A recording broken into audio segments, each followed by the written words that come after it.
So, Please just, when you get the link, you can just share to me. yeah, I'm gonna share with you.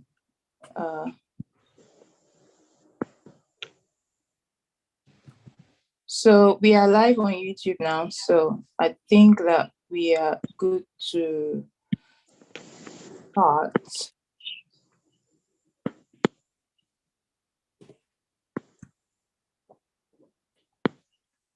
Okay, Mr. President, you have the floor. Okay. Good evening, everyone. I want to first of all appreciate you guys for coming to this program today. It's going to be a long evening, and I believe you guys will learn a lot from this program. So I will appeal that you pay attention to every detail that will be shared, and you also follow us to our everything that we'll do today. So welcome to this program, Mastering the Graduate School Application Process. Going to be a very educative one. So please, you can share your screen so that we'll start with that. Can you see my screen? Yes. You can see my screen. You can start from page 1. Okay, gonna do that. Just 1 second.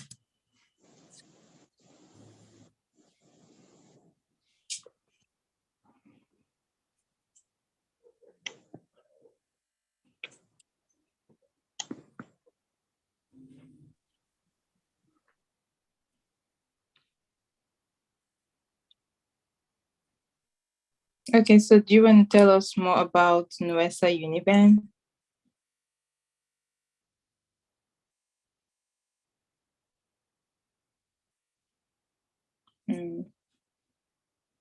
Other people on the call that can unmute. If you can hear me, can you say, yes, I can hear you?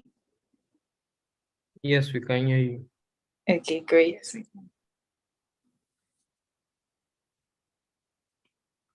Sorry about the silence, but while we are trying to get everything together, if the participants on the call, if you can just say in the chat box, tell us where you're joining us from.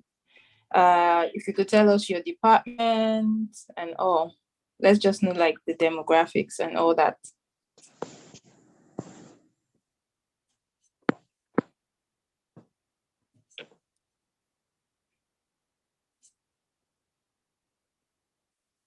Okay, Ochuko, you have the floor now. Let's learn about NUESA. Good evening, everyone. Welcome to the program, Mastering the Graduate School Application Process. It's going to be a 2-day live session with iScholar Initiative. And first of all, let me introduce myself first. My name is Opako Ogene Oshuko. I'm a 500 level mechanical engineering student.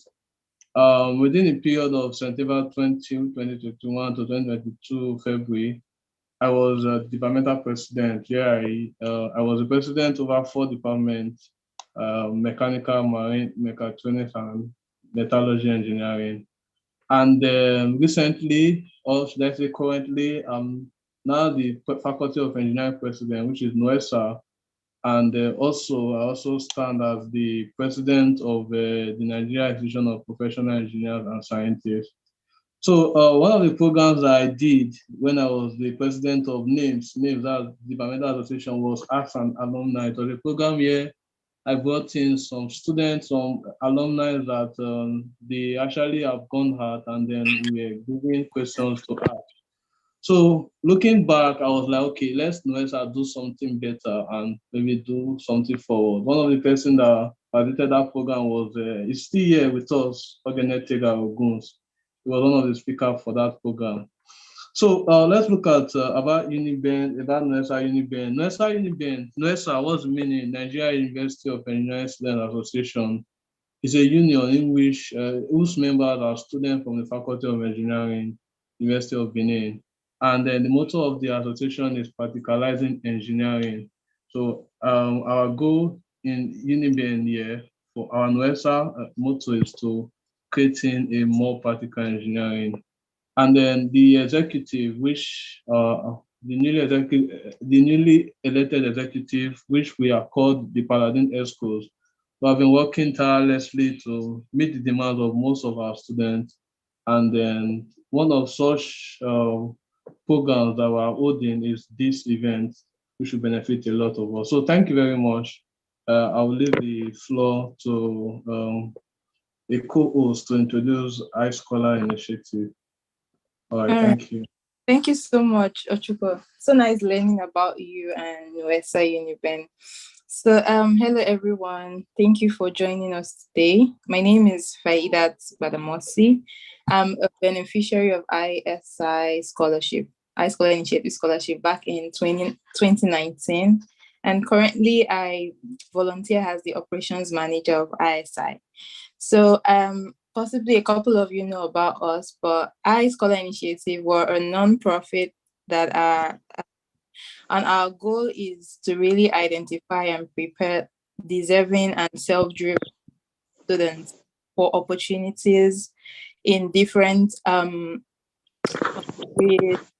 So currently we are governed by so we have the board of trustee and the management committee, and everyone in iSI is like a volunteer. No one gets paid to do whatever we do in iSI. So we serve on pro bono basis. And our mission is really to mentor and empower young African students in fulfilling their dreams to pursue graduate studies via access to fully funded scholarships in different universities in the world. So we have iScholars in different parts of the world, all the continents, I guess, in Europe, in Asia, and North America, South America, in Africa, and all. And so one thing I always like to say about us is I know that a couple of us know about the iSI scholarship, and what we do is not just for people that win the iSI scholarship. So even if you don't win an iSI scholarship, we still try our best to do something for everyone out there, which is why we are very, very happy to collaborate with NUESA UNIBEN to organize this webinar for you all. And I'm so glad you've taken that opportunity to be here today. So all I'm just going to say is just grab your notebooks, your pen, and take as much notes as possible. And don't just take the notes, act on them, okay? You can attend 100 webinars, but if you just keep collecting information without executing, you're not doing anything for yourself, right? So I'll just leave you with that.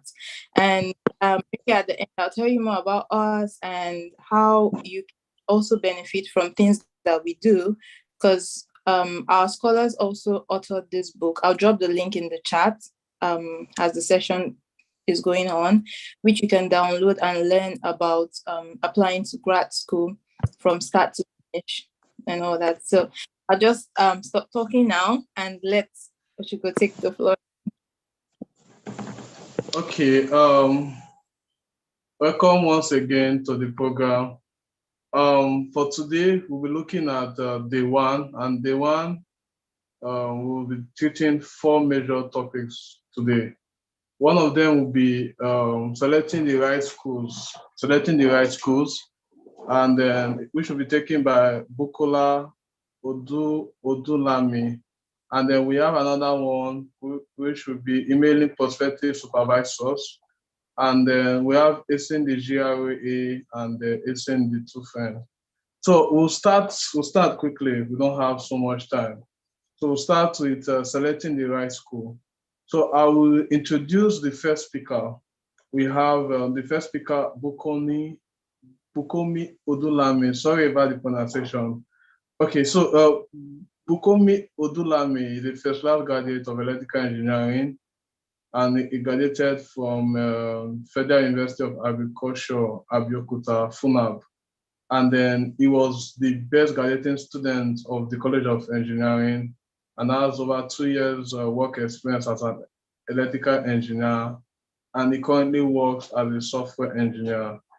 Mr. Bukola will be proceeding to New Jersey Institute of Technology in fall 2023 to begin his PhD in electrical engineering. So I'll call on Mr. Bukomi Odolami to give us the first part of this program today, selecting the right school. So thank you very much. We look forward to learning from you. Okay, thank you. So Bukomi, are you able to share your screen? Yes, thank you. Okay, nice to see you. Thank you, Faida.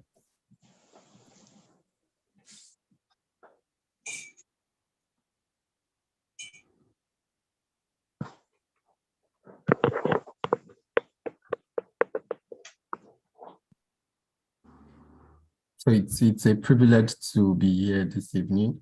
Personally, I've benefited a lot from iSI. Please, can you hear me? Yes. Okay, yeah, good. Yeah, so I was one of the beneficiaries of iSI in 2022. I heard about iSI through a friend, and since then it has benefited me greatly. Yeah, it's been a long time coming, and I was able to get into a graduate school this year, and all thanks to iSI for deferring the cost of, GRE, application fees, TOEFL, and a lot of things, especially the mentorship. And I'm really grateful for that. So I'll just go straight into it, not to waste our time. So the first thing we need to talk about is when you want to select a graduate school, what do you need to do? Okay, so I think for everything we want to do in life, we need to think about the why. Why do you want to go to graduate school? So what will help you or help us eventually is you knowing what exactly you want to do. Are you going to graduate school just because all your friends want to go to graduate school, or because you finish as the best graduating student does not mean you want to go to graduate school, right? So it has to be about your passion, it has to be about your motivation.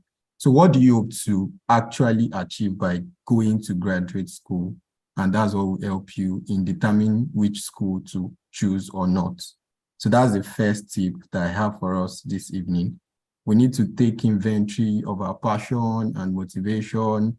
So pursuing a graduate education is a big investment. So it's critical to understand the unique why behind your decision. What do you hope to achieve by going back to graduate school?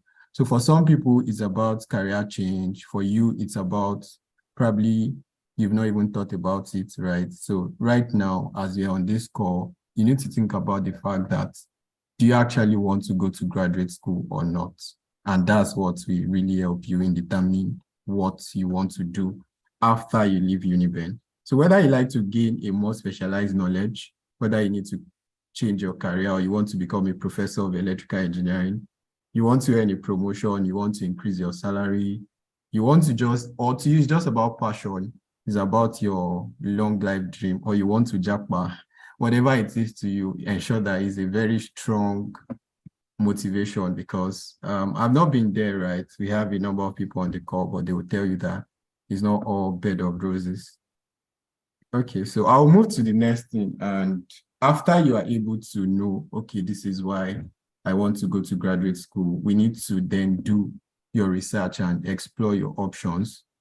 Yes. So one thing that is very common is that a lot of people, we tend to match ourselves to every school when we are doing our research. Okay, Mr. Afis is in this school, Faidat is in this school, and I'm their friends. I just, okay, why not let me go to University of Toronto, and that's it. So if we go by that, it's not really going to work for us. You don't have to match yourself to every school. There are a lot of things to consider. You need to consider your academic strengths. You need to consider your CGPA, your publication, your test scores. For example, I studied electrical engineering, right? And when I was looking for schools to apply to, I'm interested in, let's say, power systems, control systems. And I went to Johns Hopkins University, and I realized that in their departments, most of them are doing electrical engineering. We have faculties, right? But what they are into is not my research interest at all. They are mostly into biochemical, VLSI, and things like that. Do you get? So we cannot match ourselves to school when we are selecting graduate school. You don't just think, okay, Purdue State University is good. Purdue is a good place to be. I visited it once, and then Zoom, you select Purdue as where you want to be. There are a lot of things to consider, and that's what we'll be talking about. Okay, so you need to consider your academic strengths. You need to consider the school requirements. You need to consider your research area. You need to think and say, okay, I'm in electrical engineering. What exactly is going to be my research area after this time? Whether you're in telecommunication, sorry, I'm using electrical engineering too much. Whether you're in telecommunication or you're in control, you're in power, whatever the case may be, you need to think of a research area. And it is this research area that will now guide you into saying, okay, when I went to Johns Hopkins University, are they doing research in my area of research interest? I went to New Jersey Institute of Technology. Do I have a faculty that is doing a research in my area of interest? So without all of these things, it may be hard when we try to match ourselves to a university. For example, in your SOP, you're probably stating that you want to do biomedical engineering, but there's no faculty that is working on any research in biomedical engineering. So which means when you apply, it's going to be a tough time getting a particular professor to work with. You may not even get anybody in particular to send mail to because you just match yourself to that school because you did not have the full understanding. So one of the things we need to consider is that we need to have our research interest before we can say, this is the school I'm going to select for my graduate program. Yes, so I've talked about your GPA. You need to check the school requirements. It doesn't matter whether you're a first class or you're a 2-1, it doesn't matter. Just check the requirements. Even when you write your GRE, right, and the school says 150 in verbal, 160 in quantitative, you don't have to particularly say, okay, I have to get this score, right? So you have to still be proactive. You could just say, okay, since I have 158, I can still apply. You take the chance. So that is one of the things you have to consider when you are selecting the right graduate school for you. All right, so it is also important to note the structure and focus of each program. Even in a discipline, a program focus can vary among institutions. Yes, so I'm using Johns Hopkins because I try to apply to it also, and one of the things I realized is I'm just saying, like, it could be another university that, okay, this university are into this program, even though it is mechanical engineering. What you have interest in, there's nobody that is working on it. So you need to really note that, okay, what is this school? What are they doing in the electrical engineering department? What are they doing in the mechanical engineering department, right? Metallurgical engineering, what are they doing in the department? You need to research and check each of the professors one after the other and say, okay, these are the research area. They have control systems, they have telecommunication, before you can say, okay, I'm choosing University of Toronto, and that is where I'm going for my graduate school, right? So research interest is very important. So are there professors with similar research interests in the department? What are the requirements of the professor's lab? Are they recruiting graduate students? So all of these things are what you need to put into consideration before selecting a graduate school. I call it do your research and explore your options. It's not just like ESA, there's a friend going to this school and I just picked the school. You have to go straight into the department you want to go into. You have to check everything they are doing before you can say, okay, there is a professor here. Even after that, if you can check out the professor on LinkedIn, do so. Check the professors, probably he has publications, check the publication, read about it. What exactly is he trying to achieve? What is his current project? And all of these things are what will help you when you're forming your statement of purpose, or even when you're sending an email to that professor, and that's how you're able to select the right school for yourself, because everything fits into play. You're only not just waiting, being passive, you're also attacking the opportunity, even though it's that school you want to get into. Right, so we also need to consider your finances. Like, this is very important. I don't know whether your parents are rich or they are not rich, but if you are going to graduate school, one thing you should have at the back of your mind is scholarship, assistantship, fellowship. Don't try to think, okay, my parents are rich, they're going to pay for it. It's going to stress you out at every point in time because there's a lot of things to be considered, right? Check out schools that have fundings when you want to apply. It could be a master's program. Please, am I too fast? Can we still hear me? Yes, we can hear you, and I think you're at a good pace. Oh, thank you. Yeah, so we need to consider your finances, right? Check out funding. Just have it at the back of your mind that every school I want to apply to, I want to check that there is scholarship in the school, they have funding. I don't just pick one school and just apply to that school and say, okay, that's the school I want to go to. Just because maybe when you search online, you realize that a lot of people are going to that school, but they may not be doing your own research. So you need to really consider funding. It is very important, right? 90% of everybody that has gone at one point or the other has some sort of funding. You cannot do it without funding, right?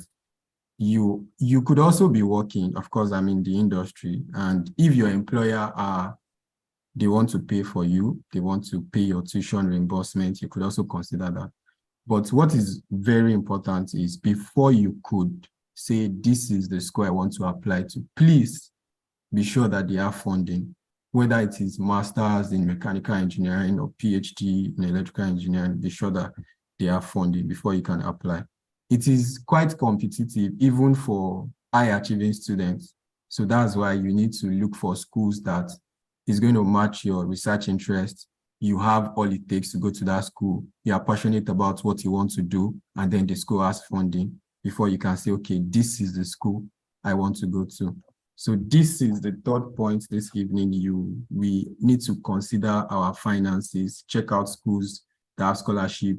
If you don't get it in the school website, you could send email to maybe the program coordinator, or maybe there's an enrollment service manager, or just pick a random mail from the department and send. They will direct you on where to send it. Oh, I'm applying for this and I want to find out if they have graduated. Even though you can see it on the website and you don't understand it, they're probably going to refer you to maybe a link or a page or some sort of right people to send email to. So finances is very important in choosing the right school for you. Your research interest could be in, let's say, control systems, optimization, renewable energy, and it is in Purdue State University. But at that point in time, all the faculties you send mail to say, they are saying that they already have people like for this fall or for this spring. So that means for that moment, just look for other options. Look for another school with the same interests, with the same everything that has funding, and apply. You could still wait and apply to that school regardless, but be sure that whatever school you are applying to. Summarily, what I'm just saying is that before you can say, I want to choose this school, funding is an important criteria to consider, right? Okay. Yes, so we need to also keep your career goals in mind. So after exploring your range of options and how specific graduate program can help you get there, make sure the program you choose reflects your career interest.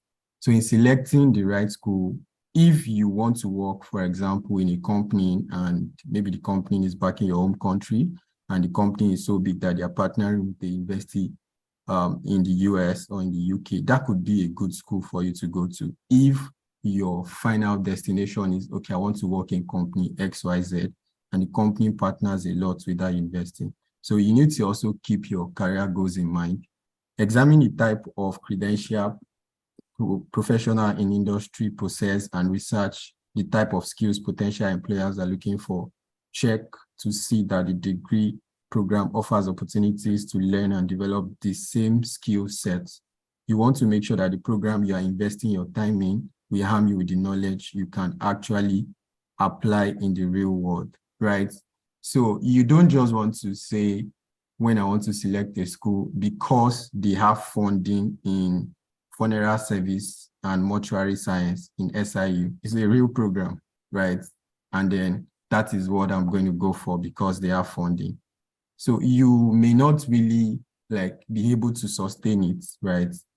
Of course, we are Nigerians, we can adapt. But what I'm saying in essence is The right school for you would be a school that you can see the end even from the beginning. Sort of, you are able to say that this is what I want to achieve at the end of the day.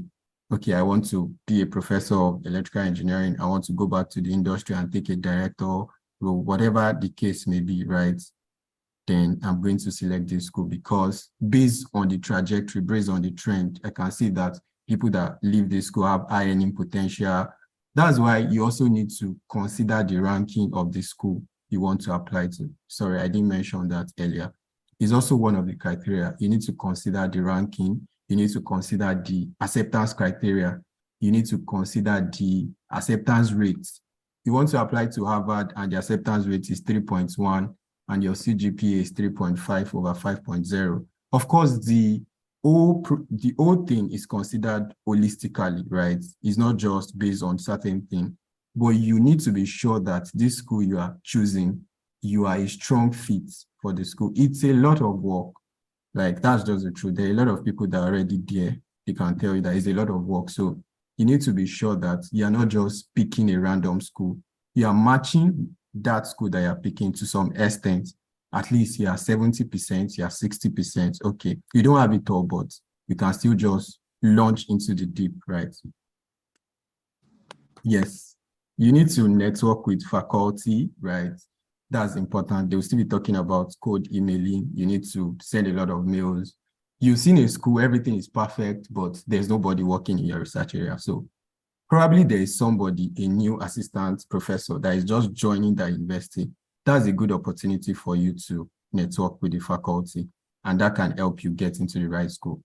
So the last thing I'm going to talk about is also somehow related to this. Okay, so don't be afraid to ask specific questions about their background to see if it aligns with what you want to learn. You could also suggest a time for a Zoom meeting. Of course, many of them may not respond, but getting into the right school will be that you have to strive hard for it. You have to consider all of your options and make sure that you really want to do this.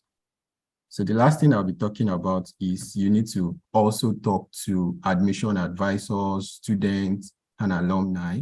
For example, Mr. Hafiz is on the call, is in a certain school, and that's the school I want to go to. That's a good opportunity. From here, I've already researched about the school. I could chat him up. Okay, this is the school I want to go to. What do you think? This is the course. What do you think about this course in this school? We need to network. We need to socialize it for us to be able to achieve that right school that we want to go to, right? So when determining your graduate school option, it's important to talk to current students and alumni. You want to apply to a program and you don't really fit into the criteria. That should not stop you from applying to that program, right? Why not send a mail, okay, to maybe the enrollment service and say, having 150 instead of 152 that is required for verbal in GRE, should I still apply? Is there funding? A lot of things like that. Are there professors who are looking for grad students in your department? They are there. They have the information already. So they can be able to advise you properly and say, oh, don't worry, this school is better for you in this regard. I know another school. I have a friend in Tennessee that does this and that, and they are looking for grad students. That could be how you are going to get to your own right school, right? Can I apply even when I don't meet all the requirements? That's another question. You can actually, at least you know that you have matched it up to an extent. It's competitive, but you can apply. So are there internship opportunities available for me? What do I wish to know? What do you think I should have known before enrolling for this school? Maybe you are enrolling for head of one school, I think 2 days ago, that you cannot get full funding no matter what you're applying to. You probably get maybe 10,000, that's the maximum. So you should know that for you as a Nigerian, that's not a school you want to apply to. It is not so much the right school for you because you have to consider your finances. So what students and alumni tell you might surprise you and could be extremely valuable in determining the right school for you. Okay, so that's all I have for you. I wish everyone all the best. And I think I still have time. Yeah, we can ask questions. All right, so I hope you guys can hear me. Yes. Okay, thank you very much for that wonderful presentation. Please, to our viewers, if you have any question, to just type it on the chat box. Okay, well, for me, I have questions actually. I have questions. Yes, I'm in final year already, and in fact, I will be one of the beneficiaries of this program. So, selecting the right schools, I want to know. For me, I'm looking at some schools that I already feel, okay, this is the school that I want to go. For example, now I could say, okay, I'm interested in attending Stanford, for example, and then after writing maybe several, after doing some research on Stanford, I discovered that getting into Stanford, or other, okay, let's say I want to go to Stanford, for example, now, and then after doing my research on Stanford, I discovered that um, it's their research. I don't have any research topic that is inclined to any professor. Or let's assume I've not done any research area before, or I'm just coming from university and my project was not on research. I didn't do anything on research. So how do I project myself into that research field when I have no interest into research? Okay, so I think you have to do some research. Even if you don't have interest in the research, at least you have a goal in mind. For example, in Stanford, let's say you are going to the mechanical engineering department and then you're going for a particular program there. You could do your research, look at the professor's publication, check out his past work, check out his current student publication, what is he currently working on. So you can talk about the fact that you have interest in this work. It's not necessary that everybody will have research. Do you get? Okay. I So think let we me. are only able to take 2 more questions before the next speaker. So, Okay, yeah, there's a question by Edith. I have graduated 8 years ago for my bachelor's. What are my chances of getting scholarship from those schools? Okay.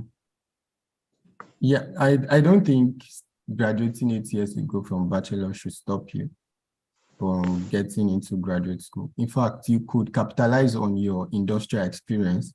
If you have been working in the same field, right, then do some research. So it shouldn't stop you. So for your chances, I wouldn't say XYZ is your chance or give you any stereotypical answer, right? But just have it at the back of your mind that everybody can get into it when they are able to do the work. So you just have to put in all of the factors together. What are my chances in terms of what is my GPA? What have I been doing? What's my industrial experience? So everything works together and then you could be able to apply to the school. So 8 years ago could be an advantage for you if you can capitalize on it. Okay, so we'll take the last question on this part. I'll just read it from Innocent Omoyibo. What are the chances of studying a course in graduate school closely related to your field of study? Say you are trying to pursue software engineering or computer science for graduate school and you graduated from electrical engineering. Yes. So, I mentioned checking the program requirements. So it's not that when I want to apply to electrical engineering, I must study electrical engineering. If the requirement says electrical engineering and other closely related fields like mechanical engineering, software engineering, then your chances are good. So for some program, people change their major all the time, right? They just have to present something that is relating to what they are doing. Software engineering is closely related to electrical engineering. They use the software to automate a lot of electrical devices, simulate circuit designs. You could capitalize on that and can work for you. I know some other people who have best answers to it, right? That I don't know if you want to add anything to it. well, yeah. So I think the person is currently studying electrical engineering and then wants to do computer science in graduate school. I think you're even like a perfect fit. It's not so far. I mean, it's meant they don't just say that you have to study electrical engineering. No, I have a friend who is also an I scholar. He studied chemical engineering and is currently a graduate student in Department of Mechanical Engineering. So research is no longer one way. Research is sort of like interdisciplinary and all that, right? So don't let name, just say your story, right? So I think that and we'll try to answer more questions. I see there are more questions in the chat, but we need to move on to the next session. So those of us on the call will try to respond to questions on in the chat box, so we can proceed. All right. I think we'll go to the next speaker for today, and the next session, emailing prospective supervisors. So this part will be taken by Hafiz Badmos. Okay, Hafiz Badmos is a first-class graduate of civil engineering. He graduated from Federal University of Technology, Akure, FUTA. Currently, he is a PhD student in the Department of Civil Engineering at the University of Kansas, Lawrence, USA. Here, his research focuses on understanding hurricane effects on manufactured homes. So Hafiz Badmos will take emailing prospective supervisor. So thank you, Mr. Hafiz Badmos, for joining us on this program. You can proceed now. Thank you very much.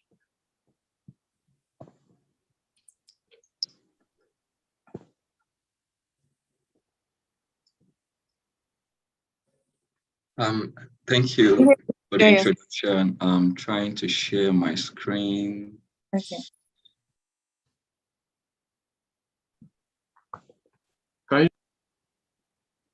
Okay, I think your screen is coming up now.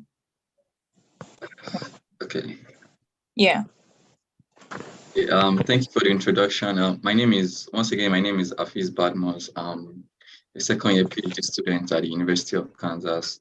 And today I'll be taking you through the topic, emailing prospective supervisors. So like Bukumi said earlier, graduate school application is like a process. So the first thing is knowing how to select the right schools. And then having selected the right schools, like you also need to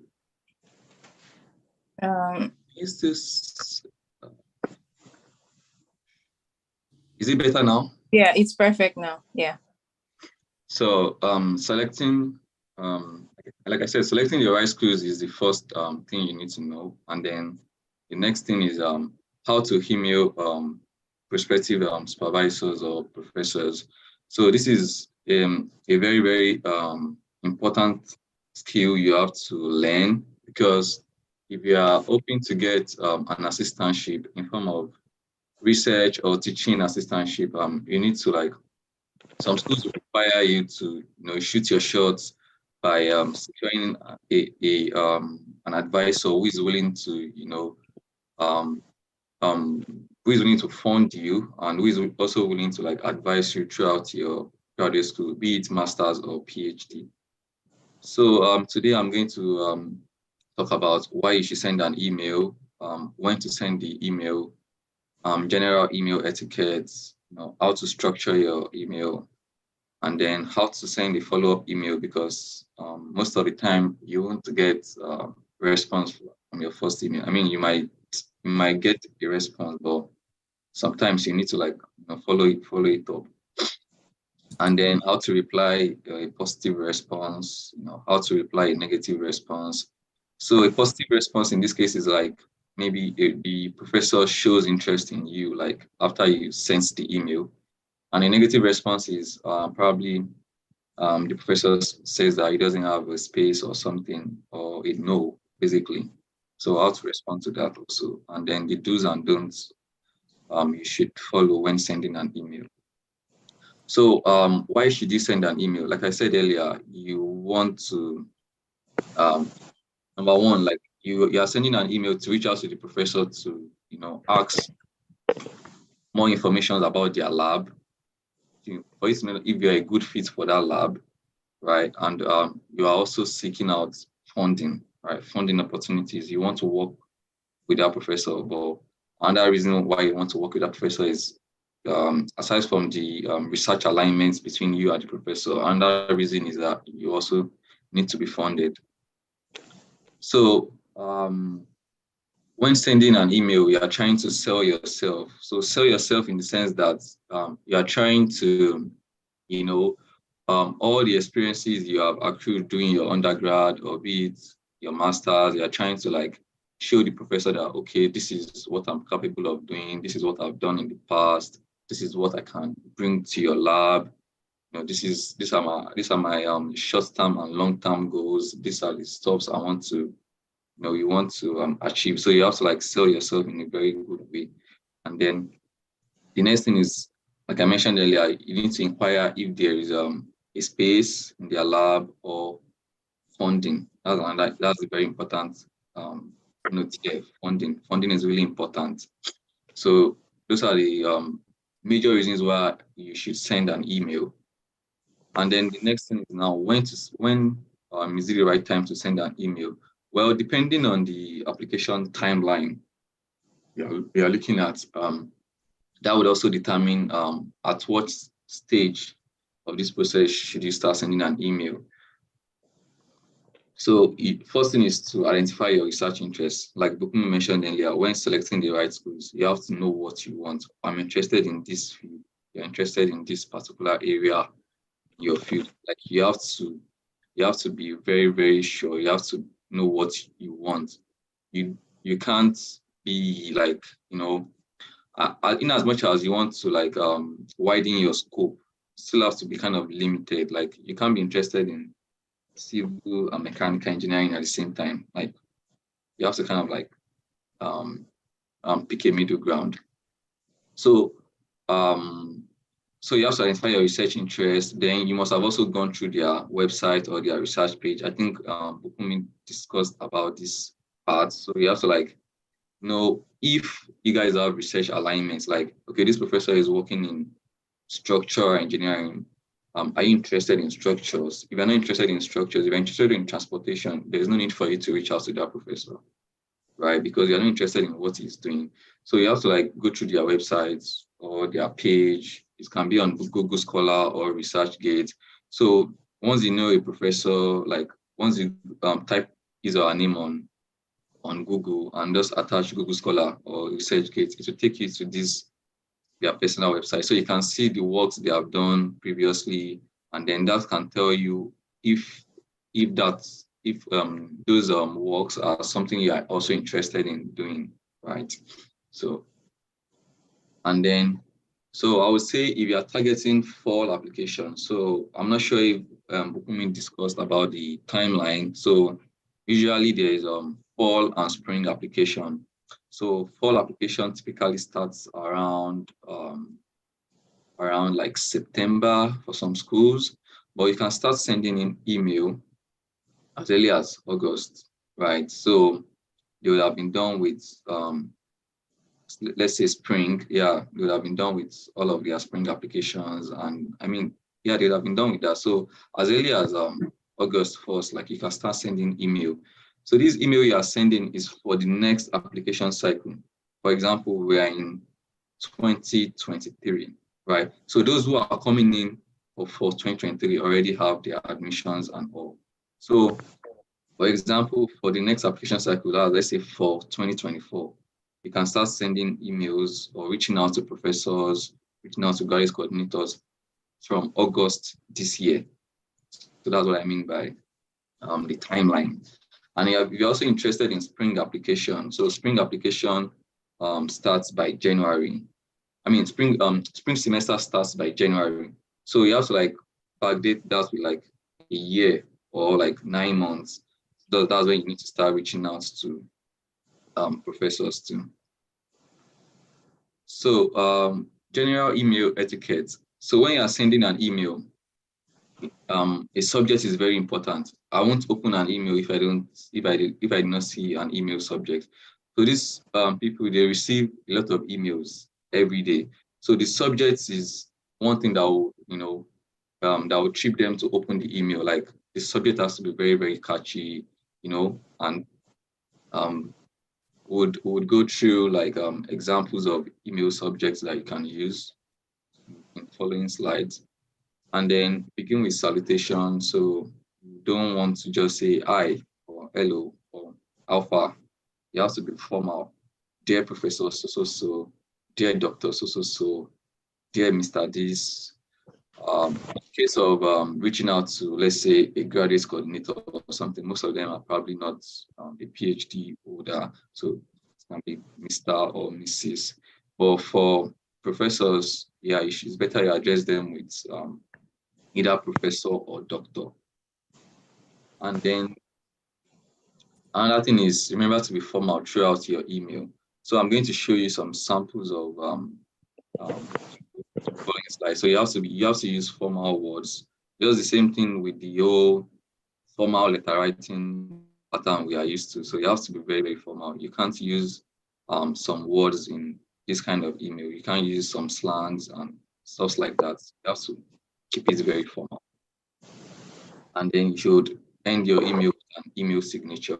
So in the following slide, I'm also going to show you what an email signature is. So an email signature is just like a short bio about yourself.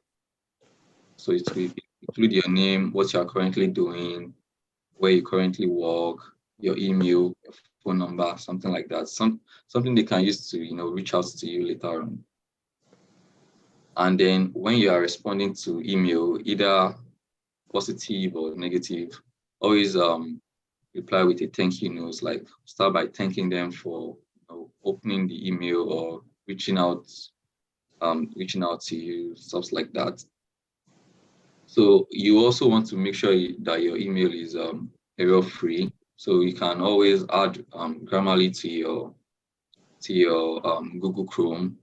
Yeah, so you can add free Grammarly to your Google Chrome. At least that way you can mitigate the grammatical errors you have in your email. So now, structuring your first email. So let's go through this. I'm also going to show an example. Like I said, an email subject. So you also have a subject. And then salutation, which is like, hello, Professor this, dear Professor this, dear Dr. this. And then now, introduction and declaration of interest. So your first paragraph, you have to kind of like make a brief introduction about yourself and why you are sending the email, right? We're going to go through examples of that in the next slide. And then the body of the email. So your body is going to contain what you have done so far, why you're interested in joining their lab, the features you have that you can that'll be beneficial for both of you. Stuff like that are what you should include in the body of the email. And then you have the conclusion and the email signature, like that I said earlier. So I think we should have an example of email subjects now. So for your email subjects, you have to like keep it short and concise. You don't want to have like very long sentence. So let it be very short, direct, and catchy. So if you know the research labs team, you should use that. For example, so if the professor's lab is like smart structures lab, so you can just say something like this: outstanding students interested in smart structures lab. It's very, very short, and it's also catchy. Using the lab team also shows that you have done your research about the professor. You know what he's working on, right? Not just, oh, I'm just interested in what you're doing. You must have gone through his research page for you to know that the name of his lab or her lab is Smart Structures Lab. Another example here is interest in David's research group. So some professors will typically name their research group by their last name, something like this. Or another example. So for the last cases, if you probably just want to make an inquiry, like maybe you're reaching out to a graduate coordinator now or a program director, inquiry, prospective graduate students or prospective students, that could also work. And then so for the introduction and declaration of interest, like I said earlier, you briefly introduce yourself, state the goals and why you're interested in their work. So that has to be in your introduction. So here is an example. So here now, dear Professor Leo, thank you for checking this email. My name is blah, blah, blah. I hold a bachelor's degree from the University of blah, blah, blah. I'm interested, I have to go straight to the point. I'm interested in applying for a PhD program. It's also a master's program, put it there in civil engineering at the University of blah, blah, blah. And then you have to like be specific about the term you are trying to apply for. I'm interested in 423, 424, spring 24. You have to be very, very specific. And then you go ahead and say you're interested in joining their research group. So you can add the research team there if you know that. So for example, like I said earlier, Smart Structures Lab or maybe Davis Research Group. And then you can also go ahead to say that, oh, you would love to work with your research group because, you know, you want to like develop research skills, and maybe you also want to learn some new methods to, you know, tackle a particular research area that you're interested in. For this case now, I mentioned global problem of structural failures. I'm a civil engineering student, so that's why I'm using terms like this. So you have to be very, very, very specific in your introduction and your introduction system, because that would also determine these people, they don't really have time, right? So your first paragraph, if that's catchy enough, they'll be interested in, you know, reading the next paragraph. So your first paragraph is very, very important. You have to go straight to the point, tell them why you are sending them the email, what you're interested in, and what you hope to accomplish. So now let's go to the body of the email. So in the body of the email, you have to like do some extra work here. So you have to show that you are excited and interested in their work. And how do you do that? For example, if you have gone through their page, you see a particular publication that is probably similar to what you have done before, or is something like you're interested in knowing about. You don't have to read the whole publication. You can just read the abstract or the conclusion. And if you have time, you can go through the whole publication, but that's not really necessary. Within the abstracts, the conclusions, you can kind of like pick one or two things from that. And then in your email, you have to like just construct like a sentence or two that will show that you actually read this work. You found their findings interesting, like you were so fascinated about how they did this, how they did that in that paper. So that way you are showing that, oh, you are so excited about their work and you are interested, something like that. And then another thing you want to do is you want to show that you can do research. So I believe most of all of us on the call, in one way or the other, you must have done research, because you all have to do your undergraduate thesis. So that way you must have been introduced to how to do research.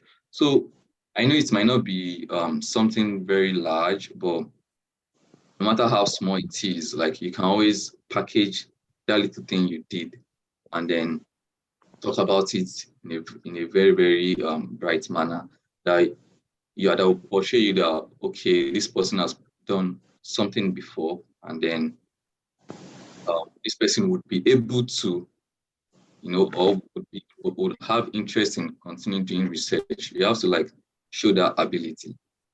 And then you should also show what you can offer to the group. So if a professor will be bringing you to their lab, you need to convince them that how do you stand out from another student, right? This thing is competition. You have to be able to show that you have qualities and things you can offer to the group, you know, compared to another student, something like that. And then you have to also show that you're a perfect fit for each other. Like Bukumi said earlier, because you're interested in one particular school, right? Like I'm interested in going to Johns Hopkins or Stanford, but the research the professor is doing does not really align with what you want to do, right? But because you're so interested in that school, I mean, you don't have to reach out to that professor. There's no need. Just find other schools that have other professors that you guys are perfect fit for each other. And you have to show that in that email. And how do you show that?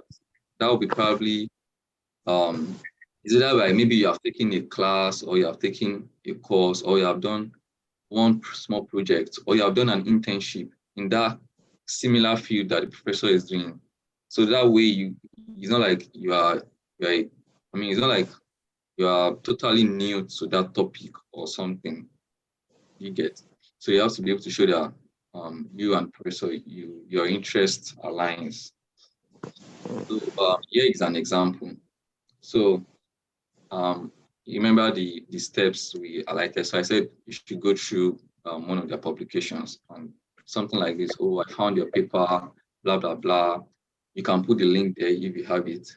And then I was fascinated by the observations from over 2,000 buildings surveyed. The paper demonstrated just, say things that are kind of like things that showed that you actually, went through that publication. This is just for me reading the introduction and the conclusion. I just picked this out. You get.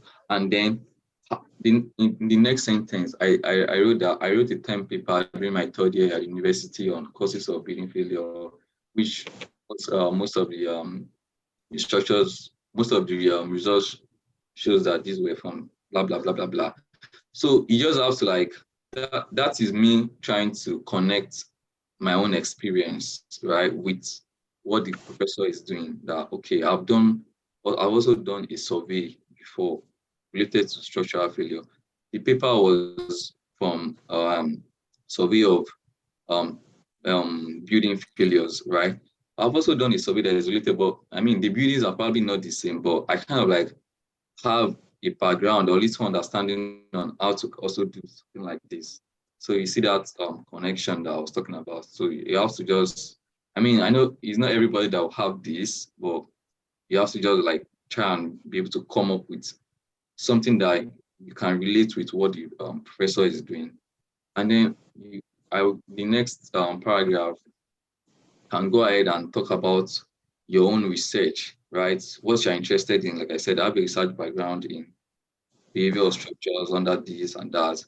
And I went ahead and saying that in Nigeria, there is need for this and that to ensure to ensure that buildings are safe and stuff like that. So this part of the essay or the letter is just trying to also show that I can integrate my research with what you are doing. We have similar background, our research interest aligns, something like that. Do you get? So this is still from a structural engineering perspective. And then now the next paragraph should be conclusions, right? So you see that we have like about 2 parts now, the introduction and the body, and then have the conclusion. So your body can be like 2 paragraphs, right? Your introduction should be like 1 paragraph, and your conclusion should be like a paragraph too. So in all, everything should fit into a page, right? You don't have to write very long emails. Make your emails short and concise, and also make sure that you are focusing on all the parts you need to touch. So the closing remarks, then inform the professor if you attach any documents. So if you attach your CV or you attached your resume, CV, transcripts, anything you have attached in that email, let the professor know that you attached something, and then show appreciation and anticipation for a reply, right? Let's see an example.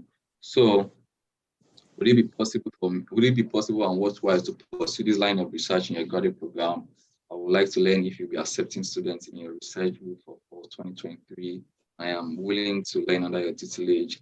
Kindly find my attached resume for your perusal. And then thank you for your precious time. I look forward to hearing from you. So some very, very direct. So you have in this paragraph, you have shown that you're anticipating for a reply. You have shown that you attached any document, and you have also like kind of like push a question out there, like is it going to be possible for me to like join your research group with my background or the little information you have shared with them?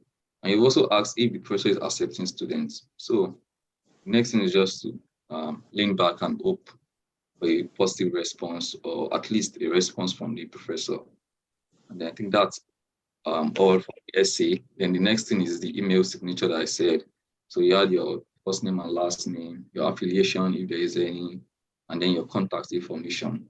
So here is an example: your name, probably a graduate assistant in a particular department.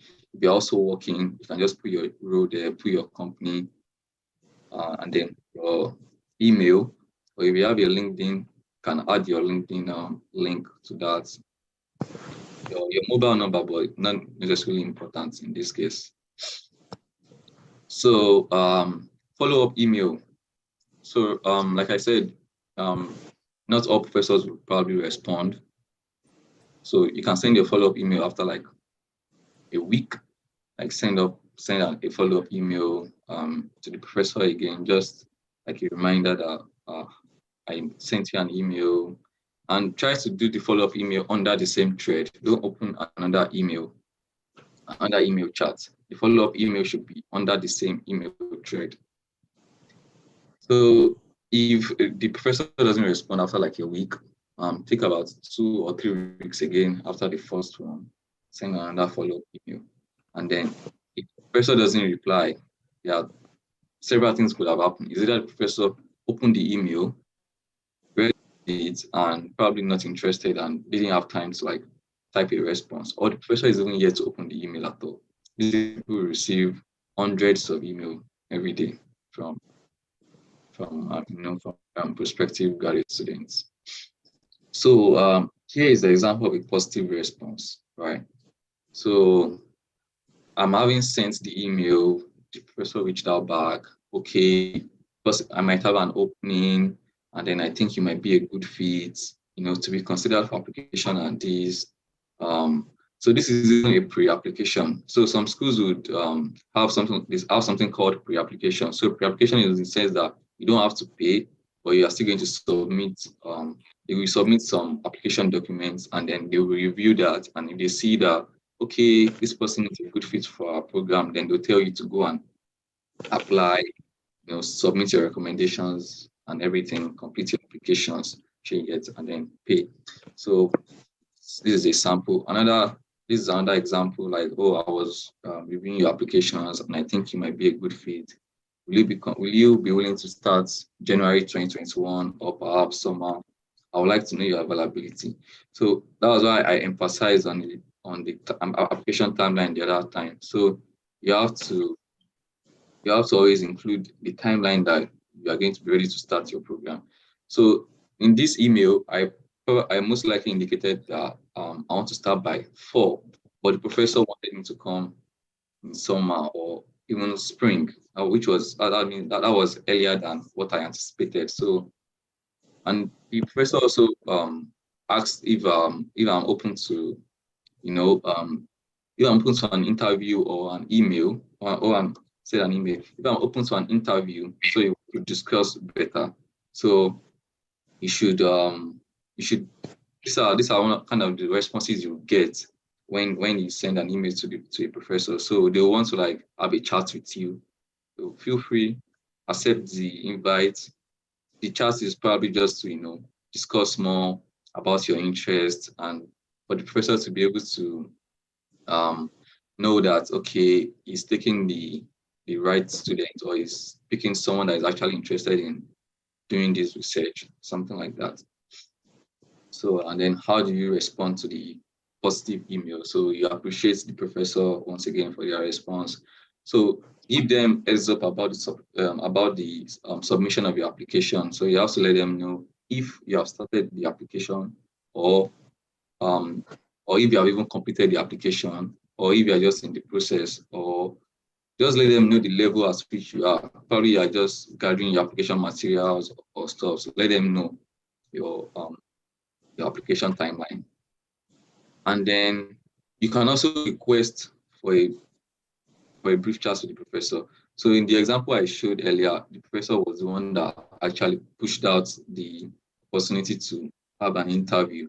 But if they don't do that, you can always do that. Like, I mean, it's an option. So you can always request like a brief chat, like you want to know more about their lab. So this is you showing interest. Like this is you, pushing hard. So it's not a thing to like request for an interview. If there are chance, they will let you know, oh, sure, we can meet. And if they are not, they will also let you know that, oh, at this point in time, their schedule is kind of tight and they're not open to having an interview, but you can keep up communicating via email, something like that.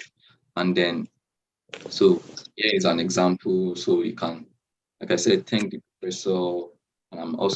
And I'm glad you are interested in having me as your student. I look forward to submitting my application very soon. Also, I would like to request for a brief chat with you to learn more about your research. I understand the time difference between Nigeria. So depending on the country or the continent, so you should also kind of like make them aware of the time difference. So when they are setting the interview, the time for the interview, to also be a time that is convenient to be a time that's convenient for both of you.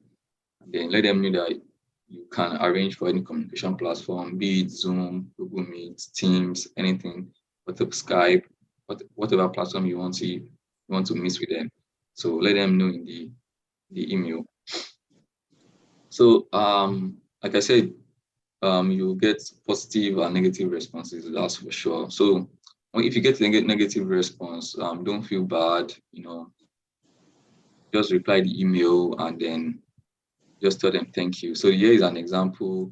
Thank you for your interest in my lab, blah, blah, blah, blah, blah. She congratulated me that, oh, you have a good CV, or you have great academic achievement. But at this point, she's not, she's not taking any PhD students, probably due to COVID-19, higher international students is difficult, and the likes. But I mean, she replied, that's a good thing. So you just go ahead and respond, just appreciate them, thank them for responding to the email. And that's it. Just end the email chat. So the do's and don'ts. So contact only one professor in a department at a time. So for example, you are interested in, let's say, in civil engineering department, you're interested in structures. So in structures faculty, there'll probably be at least 2 professors, at least there will be 2. You can't reach out to those 2 professors at the same time. You can't send emails to both of them at the same time. Why? These people chat almost every day. And things like this can come from their conversation. They can be like, oh, I was talking with a student. And I was like, oh, yeah, I was talking with, and then it happens to be the same student. So they'll be like, maybe, you're not sure what you want exactly. So that's why you're reaching to them at the same time. So give it time. You reach out to a professor and there's no response.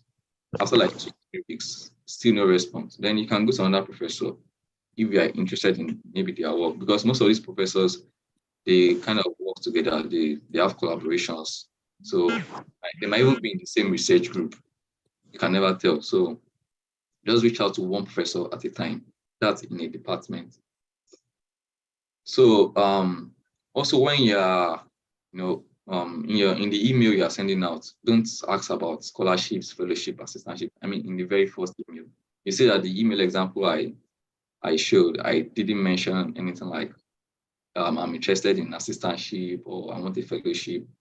The first thing is to get their attention, right? So after getting their attention, they might even be the one to ask you like, oh, are you going to be sponsored by your country, or how do you want to sponsor your education?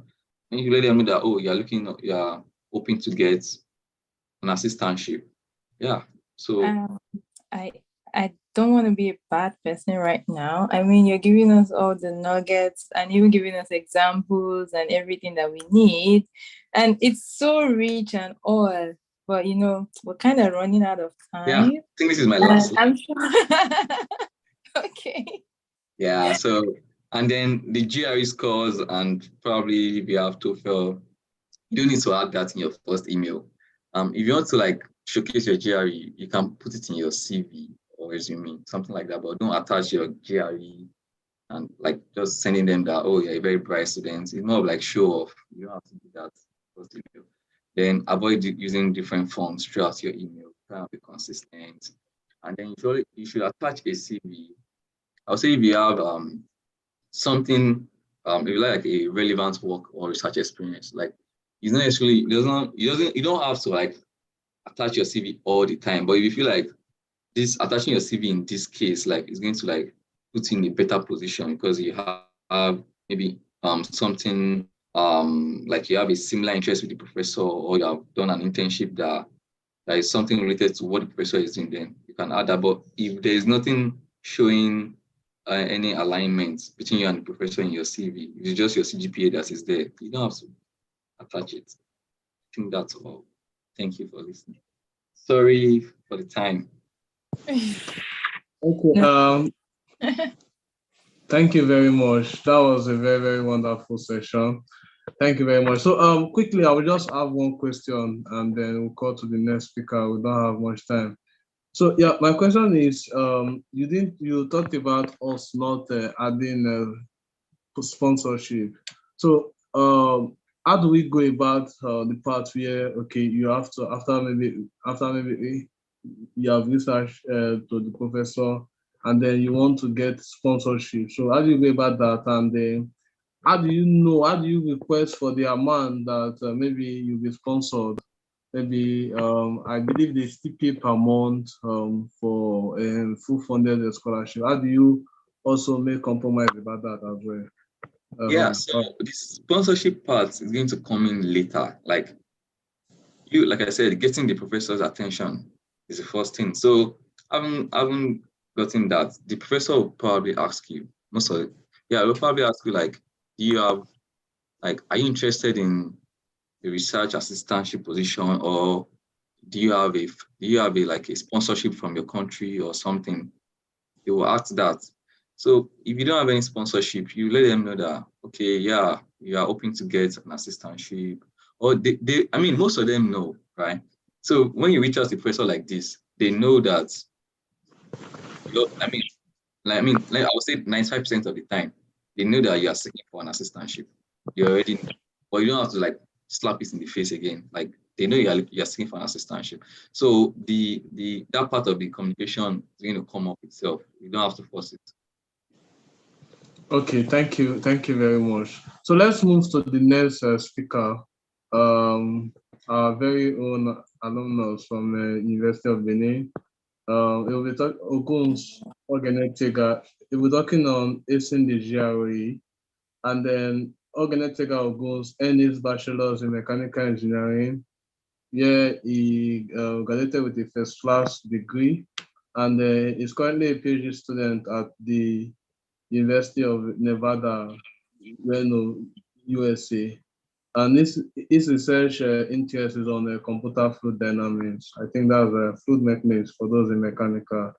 So Ogun's Organetega will give us the next part of this program. So thank you very much, Ogun's Organetega.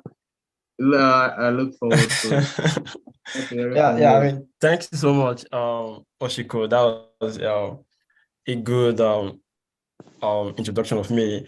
And first, I think I really want to appreciate the iSI community for, having such a good program, and also for the fact that I was a beneficiary of this iSI scholarship in a way some years ago. I think that was like 2 years ago. And the fact that they defrayed most of my cost of application, the GRE, the TOEFL, stuff like that. So it sort of like makes everything easy for me, So I just want to appreciate the iSI community as well. And so without wasting much time, let's Are you able talk to about share screen, yeah, I will share my screen now. Just give me a second. I'm trying to just to add to what everyone has said, I'd like to put a fun fact about Tega out there. I remember Tega scored 170 over 170 in his GRE quant. So you know that you have the best person right now to teach you how to like score the 340 over 340 in GRE. So we can see your screen, Tega. You can see my screen, right? And it's on presentation mode, right? No, it's not on presentation yet. Okay. Hold on. Just give me a second.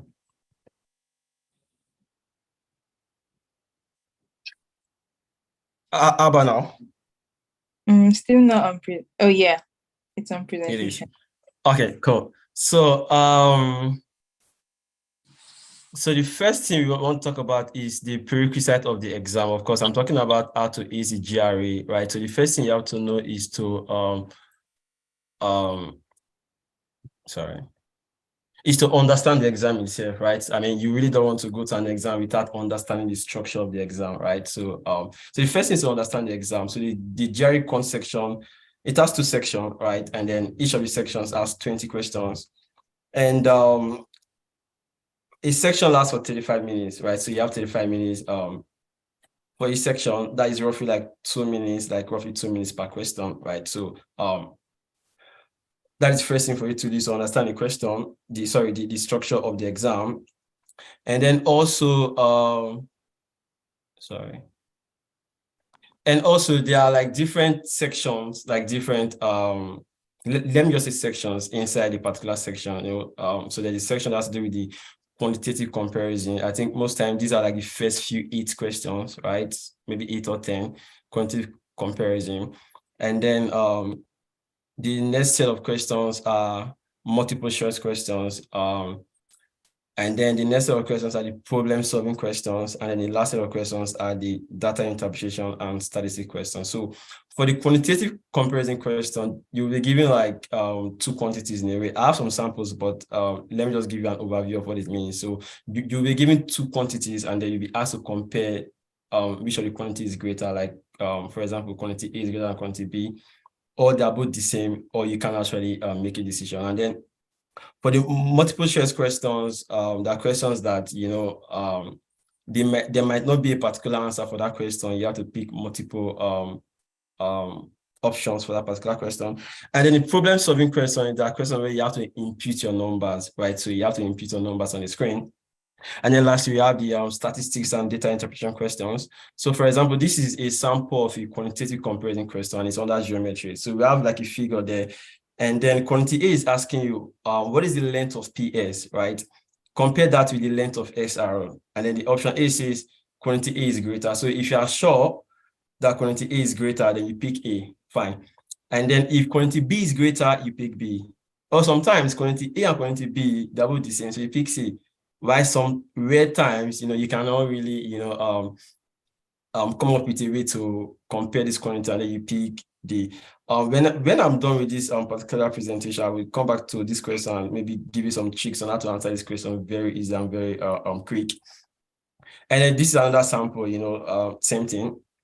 And then this is a sample of a multiple choice question, right? So you have to pick. If your answer is A, you pick A. If your answer is B, you pick B. If your answer is C, you pick C. But you just have to pick one of the answers. And then yeah, so this is another sample of the multiple choice question, but then it is under what is it called again? Like in this particular case, you have to select one or more answers, right? So for this previous case, there is only one answer, and there's a way you can tell when there is only one answer. The options are in circles, right? You can just pick one, right? But then when the options are in squares, right? So it means that you can pick one or more answers, right? So so in this case, you will select all the possible answers, right? So that is for the multiple choice questions, and then lastly is numerical entry, like I said, problem solving. So this is a particular question. What you have to do is that when you're done solving your question, just put in your answer, 20, 50, whatever, right? So, and then lastly is the data interpretation, or sometimes there is also some question of statistics, right? So it's something like this, they will give a graph, you know, and then you'll be asked what percentage of this quantity is this, you know, stuff like that. So you have to read the data from the graph and use that to compute your answers, you know, stuff like that. So now, let us see how we can prepare for the GRE exam, right? So now we want to take the exam. So what is the best way to prepare for this exam, right? So the first thing I would say, it's pretty much common amongst the GRE circles, right? Don't underestimate the GRE. Just because you graduated with the first class doesn't mean that the GRE is easy. No, I think we've had cases where people actually underestimated the GRE because of the fact that, you know, they did very, very well in their engineering, mathematics, you know, stuff like that. So they feel like the GRE is more like a walk in the park. No, that is not true. The GRE is a different ball game, right? they test different things, right? So what you have been tested as an undergrad, you know, from your courses on fluid mechanics, control systems, stuff like that, is different from what the GRE is testing you, right? So don't underestimate the GRE. Of course, it's math, yeah, it's math and English, but it's quite different, right? So, so the first thing you should do is to take what we call a diagnostic test, right? So the idea of this test is to measure your current level of understanding, right? So how well will you perform if you were to take the GRE today, right? So for example, after taking this test, you might realize that, I'm not really that good in math, right? Maybe I'm struggling in some of the concepts. Maybe I've lost in touch with my concept on probabilities. Maybe I really don't know how to work with inequalities again. Or maybe my ideas on geometry is rusty now. Maybe I need to go and refresh some of my ideas on geometry, right? Stuff like that. So that is why you take this particular test, is to gauge your level of preparedness, you know, and then from that, you know where to channel your effort to, right? So now there are different tests out there. You know, there is the ETS practice test, and I think that is the one that is most advisable for you to take as first. You take Power Prep 1. I think it's called Power Prep. Yeah, it's called Power Prep 1, you know, and then there's also Power Prep 2, and then there's also Power Prep 3, but I think Power Prep 3 is paid for, right? So you can only take Power Prep 1 and 2. But for a diagnosis text, just take Power Prep 1, and then when you are started preparing for your GRE, and then we are close to writing your exam, you can take Power Prep 2. And then there are also other tests out there. There's a Kaplan test, you know. I think Kaplan has like 10 practice tests, you know, so you can just take one as a diagnostic text. And then there's Magoosh as well. You know, these are all different GRE platforms out there. That there are so many GRE platforms out there, but these are the major ones that I think are gaining more grants now, you know. And then there's also Manhattan. Yeah, it's very popular. There's also Princeton. So each of these test platforms, you know, they offer like free diagnostic tests for you. So you can take them and know where you stand in the GRE, right? So now, so after taking this test, now you know that, okay, fine, I need to build my concept again. You know, maybe I've lost in touch of algebras. You know, I really don't know how to complete some simple algebras again, right? So you have to build your concept. Concept is very, very key. It's so super key that if your concept is not strong, you would struggle with GRE questions, right? And what is concept? Concept is just you learning the math itself. Like, you're not just cramming or memorizing the formulas, right? You are learning in depth of what it is. So for example, we all know that probability is what is the number of possible outcomes divided by the number of total outcomes, right? But then, what is actually the meaning of possible outcomes, right? Do you know how to relate that to combinatorics? Do you know what it means? Do you know how to translate that expression to permutation and combination? Do you know what it means, right? So that is what concept is. You are not just memorizing the formula, you know what it means, right? Basically, right? So and there are several books out there for you to get your concept, right? Don't assume that you know this concept. Don't assume. Go back to these books and get these books and study. So for example, there's a Manhattan 6 books, right? So, and the idea behind these 6 books is because each book is dedicated to each of the topics in GRE. So there are like majorly 5 topics in GRE that you have to study for. There is the arithmetic section. Of course, I said arithmetic. I'm not saying just plus and minus. There is more to that, right? And then there is the algebra section. And then there is the geometry section, very complicated.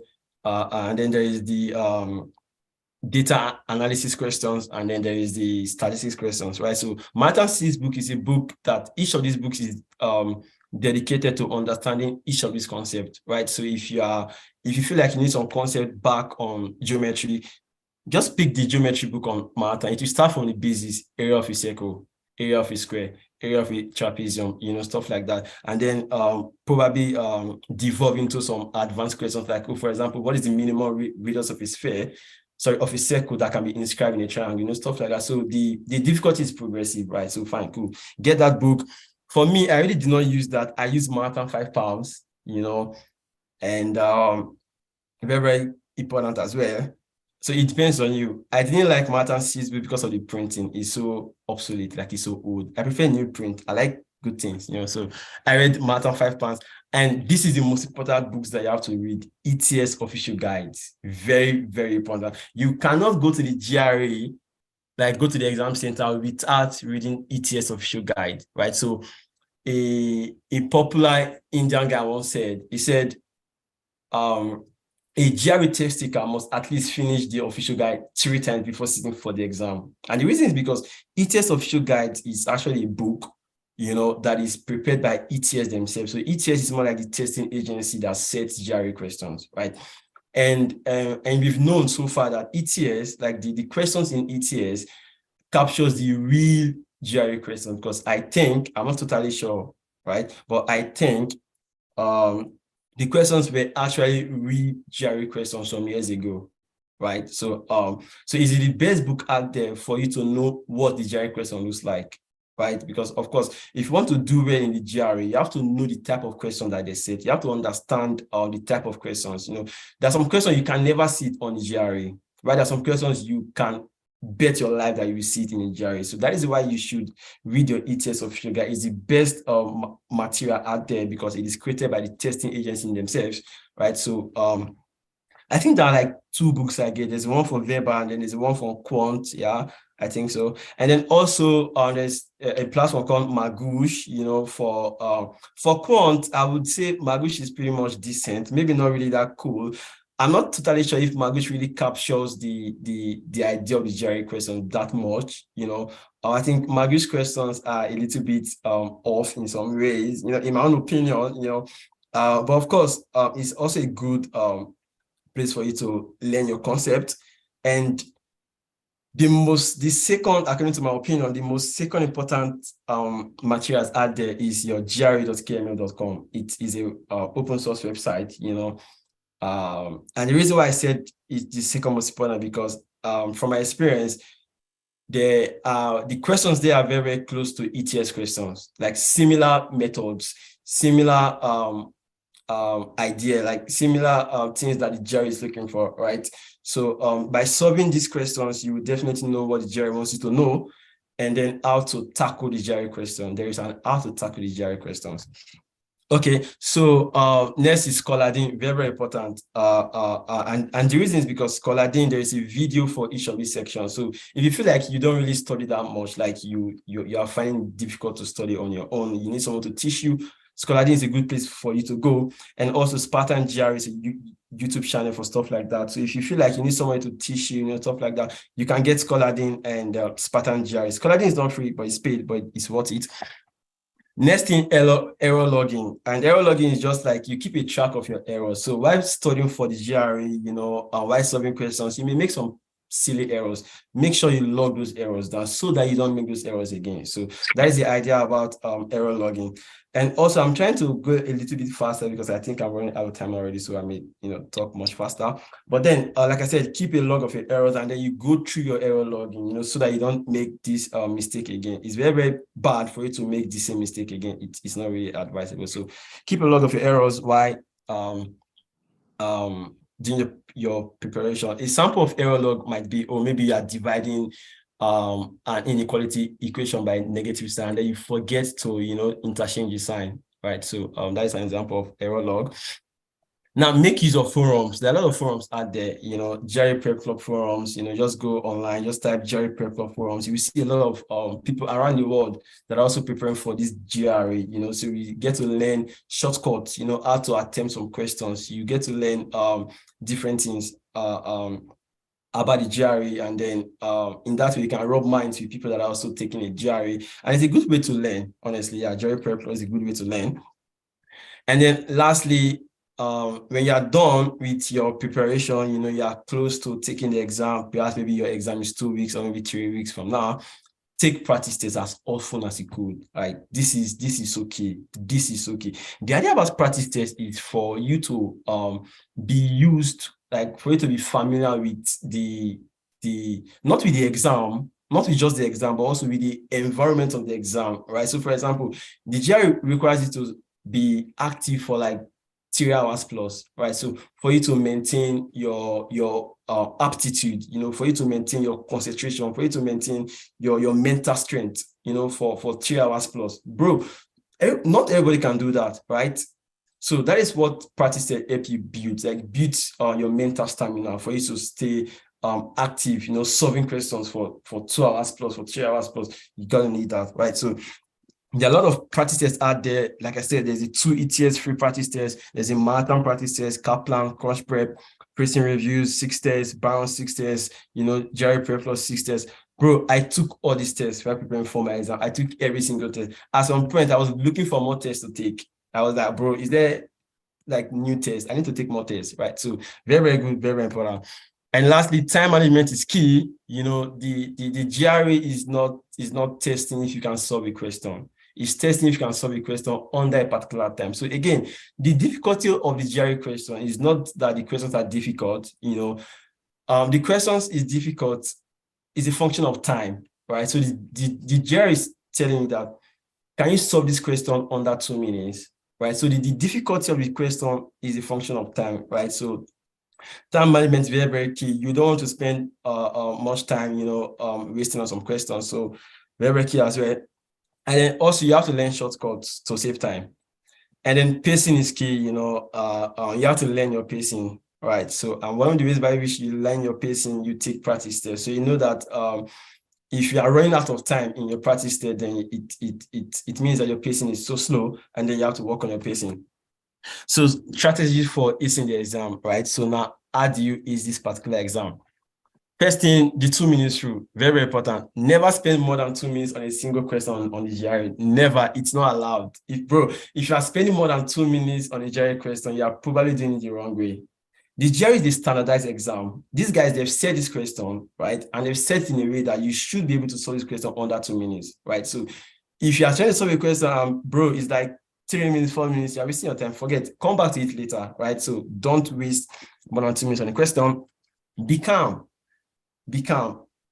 If you lose your composure, if you lose your, where's the word for it now? If you lose your poisoness, right, then the GRE has gotten you. The GRE wants to make you nervous, so you can't think properly. So be calm. Even if you cannot solve the first 2 questions, be calm, relax. Don't worry, there's time. Just keep going on. And then, very, very important, read the question correctly. The GRE is a very tricky exam, right? It's a very tricky exam. Read the question correctly. Don't speed read all the questions. Read each of the questions line for line. You can easily miss some important information from the GRE questions.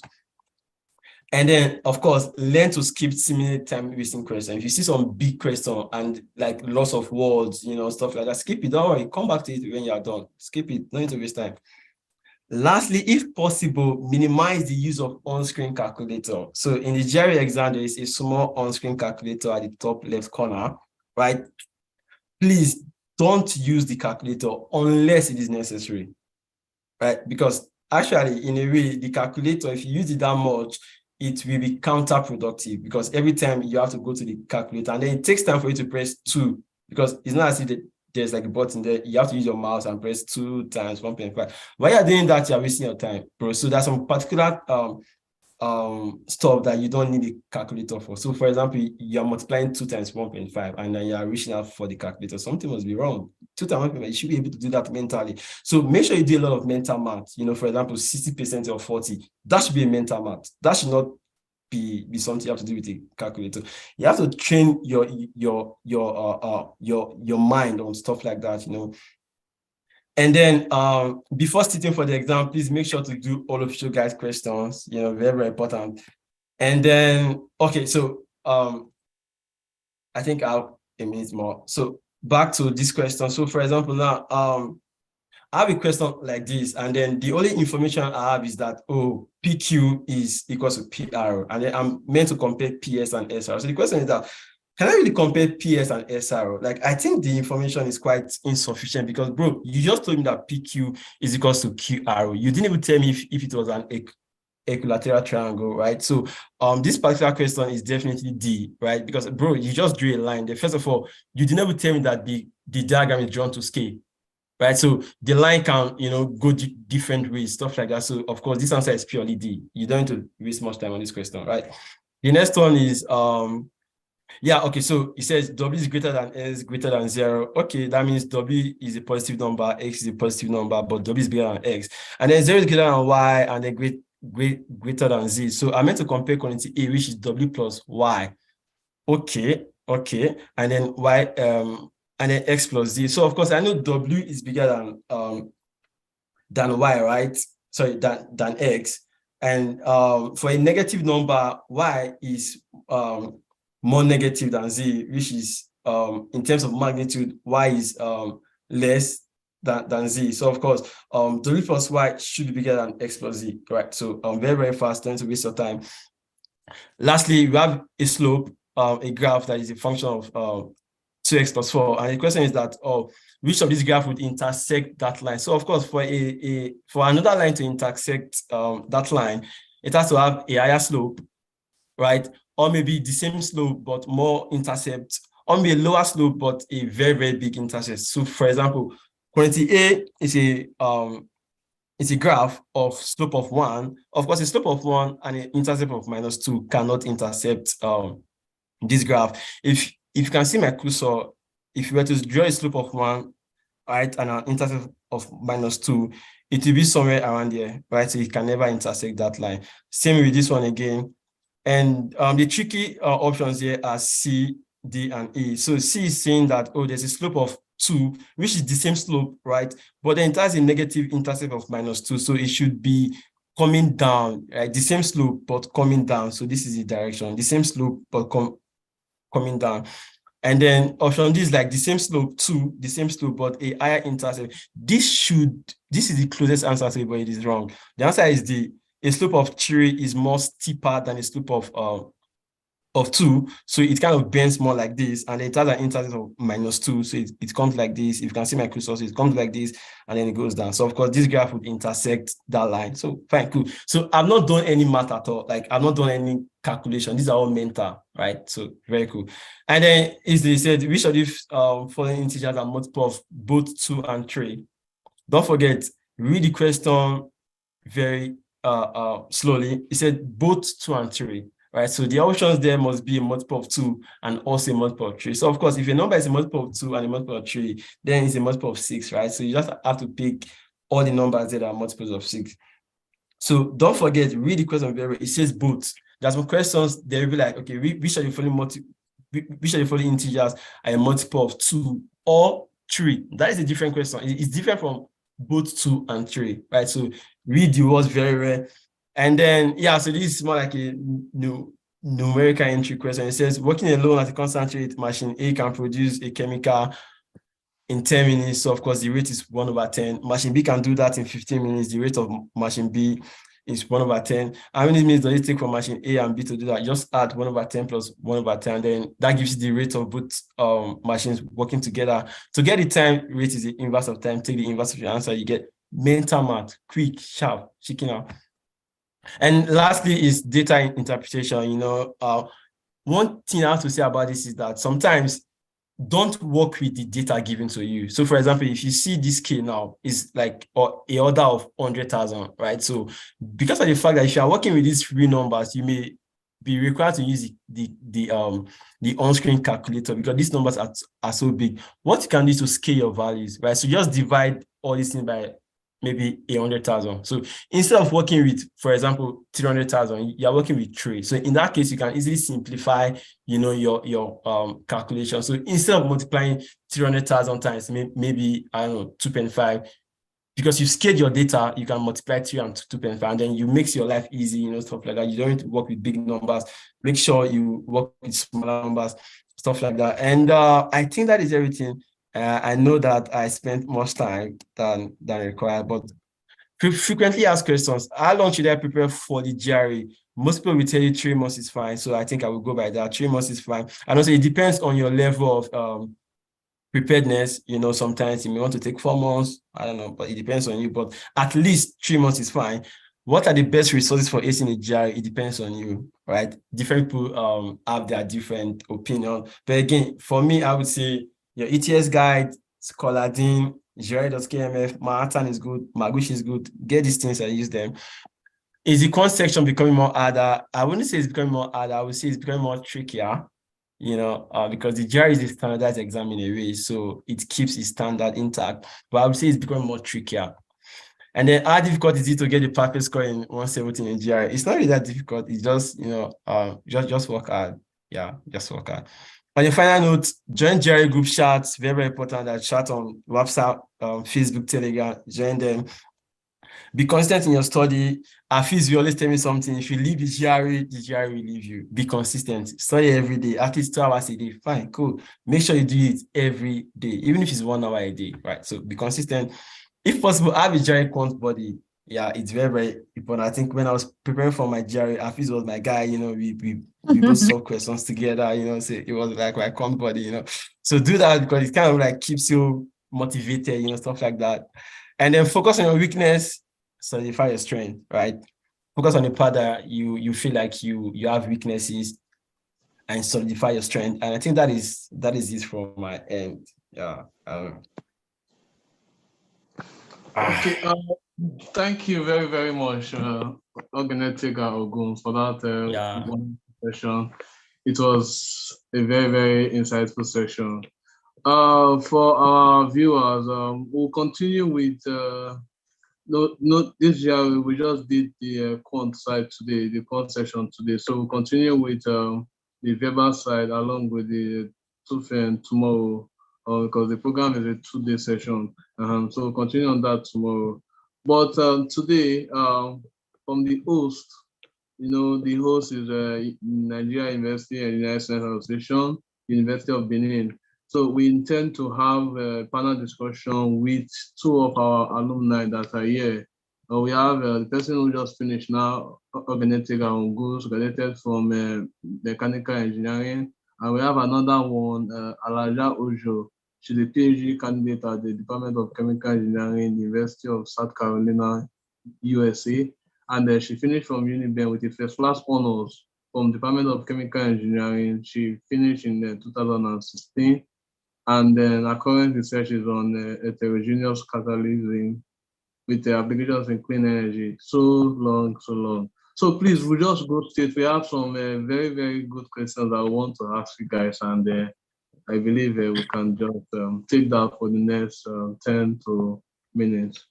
So yes, I have some few questions. I will just try to read it out. Alaba? Yeah. You're there, right? Okay. Yes, so I'm here. Is here. Okay. So yeah, let's get on with it. So if you have questions, please put it in the chat, especially if you're from UNIBEN. This is the best time to ask directly from the source. If there is anything like that. I see someone raising his or her hand. So for now, you cannot unmute. We'll let you unmute at the end of the session. So if you have a question, please put it in the chat box, okay? All right, so let's get on with it.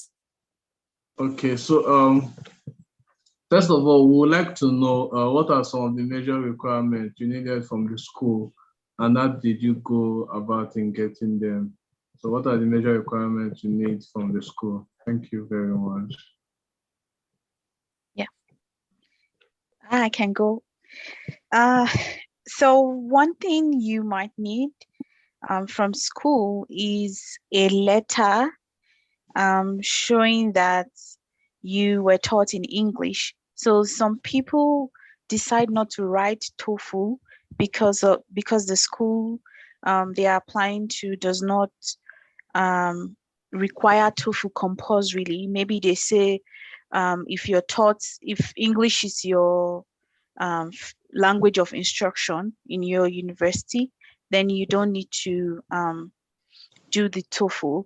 So I think people usually get that from exams and record.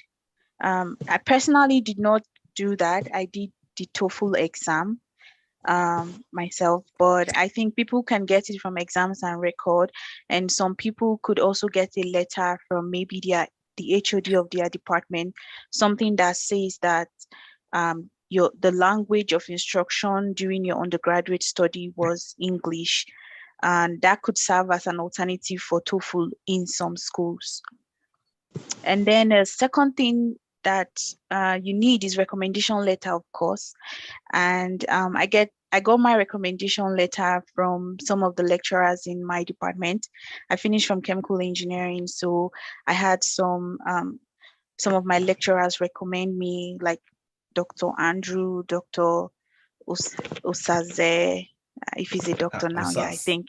Osas, Omoregbe, Dokpai, and the rest. So those are the two things I say I can remember for now. And so it's important for you to be close to your lecturers as you are in school now. So at least they can even remember you when you graduate and you're asking for recommendation letter from afar. Yeah, thank you. Okay. Yeah, so I just want to add to what she said, like just something about the TOEFL. If possible, you should take the TOEFL, because sometimes, I mean, from experience, when it comes to giving out stuff like teaching assistant, stuff like that, they really consider your TOEFL score, you know. So if possible, try to take the TOEFL, even if you don't perform well, but just try to take it, you know. Yeah, so I just want to point that out. And if I know it's for UNIBEN alumni, if I can also add something to what they've said. So I know a couple of people use the letter to prove that you studied in English, and yeah, a couple of universities accept it, and on their website they will tell you that if your language of instruction is English, then you can submit that letter. But it is also good for you to confirm from the graduate coordinator, or confirm that someone from Nigeria can use that. Okay, so a lot of these things is you doing a lot of research, and research doesn't mean the experimental or the scientific work right now. It means getting the email of the supervisor you want to email. You need to go to the department website. We cannot give you the website here right now. You need to go there, search, know the school, go to the department and all that. I just wanted to put that out there. So I would not interrupt our UNIBEN alumni again, hopefully. Okay. Secondly, how long does it take to get the transcript, and then how do you go about that? So for me, I think UNIBEN, I don't know how it is now, but as I like last year or 2 years ago, UNIBEN has a very, very poor transcript process. It does, honestly, and so sucks, right? So for me, what I did was I'm sure if there is no UNIBEN official here, right? I don't know if I can. Going to be on YouTube, and anybody can. It's going to be on YouTube. So what I did was anyways, but what I did was to talk to someone. You know, I have a friend who knows someone that works in the transcript office, quote unquote. So I spoke with that person directly. I explained the fact that and the person was a lady, so of course, you know, the motherly figure. So I was like, please, ma, I need this thing as urgent as possible. If you could help me, you know, stuff like that. If there's anything you want me to do to facilitate the process, you know, in terms of, I don't know, giving some additional something, you know, I'm willing to do that. And she was like, okay, fine, cool. And that was how I got mine.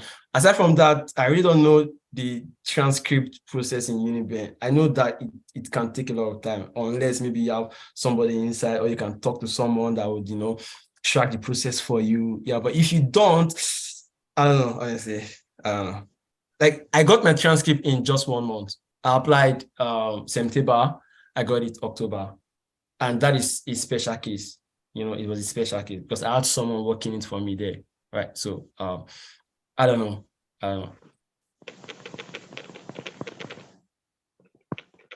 Okay. Does Alaba has anything else to add? Yes. I'm sorry.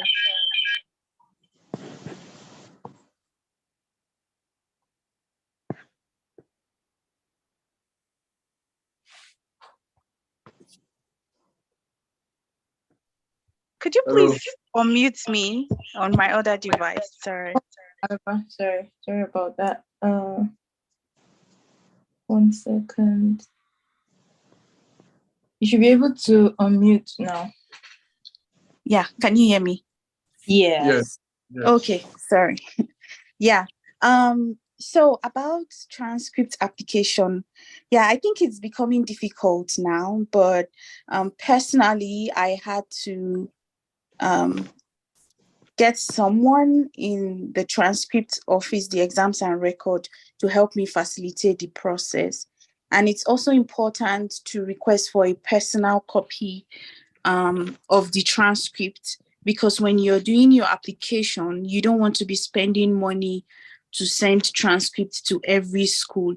So while you are applying for the transcript, they would require you in UNIBEN to put an address where you want the transcript to be sent to. So you can just put in maybe your current workplace, or if you need it for graduate school process, you can send it to a particular school. But during the process of sending it to that school, you should be able to get a personal copy of the transcript, such that you could be uploading the PDF during your application process, because some schools don't necessarily require the transcript sent directly from your school. They would accept the unofficial one, like the personal copy, for you to upload it.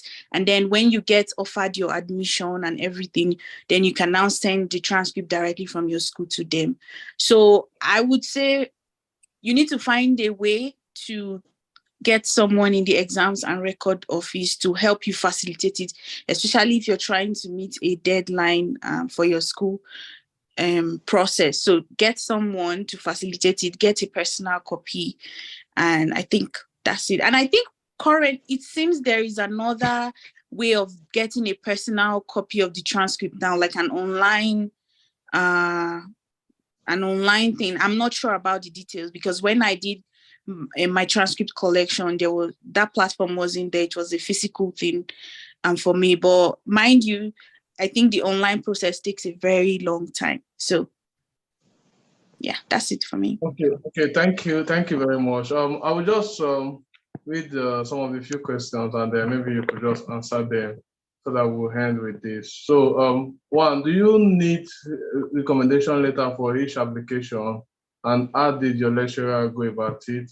Then secondly, after graduation, were there some group chats, websites, or some links that you join in, and they guided you on stuff like this? And then lastly, someone said, I would like to know about the application and admission circle for school overseas, and they had to go about getting a visa and the rest, visa, international passport, and the rest. So I think I don't know if you got all the three questions. I think I should have taken note, but I can certainly make, if Ortega, you can go first. Honestly, I kind of lost in track. Like your first question, can you just say it again? Maybe let's questions one after the other. And exactly, just one. Yeah. 30 seconds.